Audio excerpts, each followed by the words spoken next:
If the Reserve Bank controls the interest rate, why don't they keep them low?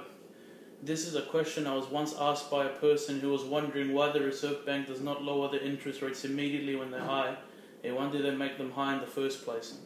This person said higher rates means it's harder to obtain loans, it makes businesses harder to grow because owners can't invest in them, and it makes people owe more money to credit companies.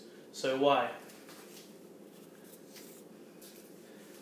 At the time I was in high school and did not know the answer to this question, but I always wondered why they don't, and thankfully I learned it in my first year at university.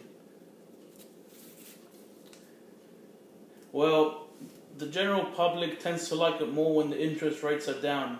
When rates are low, people tend to refinance their mortgages, meaning they will pay less weekly installments to the bank, while others will take the opportunity to borrow money as their repayments to the bank will be lower.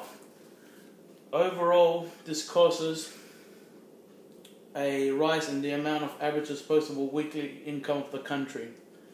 So what do the people do with this extra cash? Well, they go and spend it. People start buying more products with the extra money, which is good in a way. It causes businesses to thrive and unemployment to go down. But this process also creates a condition which can be extremely detrimental to an economy. This problem is called inflation. Inflation is a technical word for the general rise of the price of goods and services.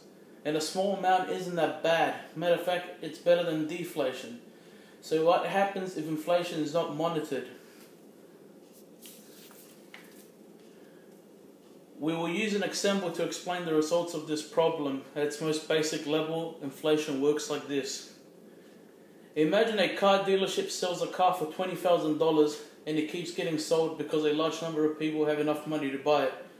Applying the simple laws of supply and demand, we find that the price of the car will in fact go up. So if it goes up, let's say $30,000, we'll find that what $20,000 used to buy in the past is no longer achievable, which means the purchasing value of money decreased and the Australian dollar has lost value.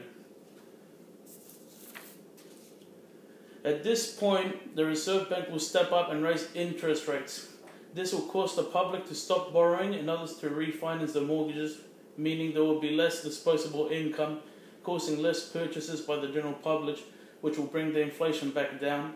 And that is the reason why the Reserve Bank sometimes keeps interest rates high.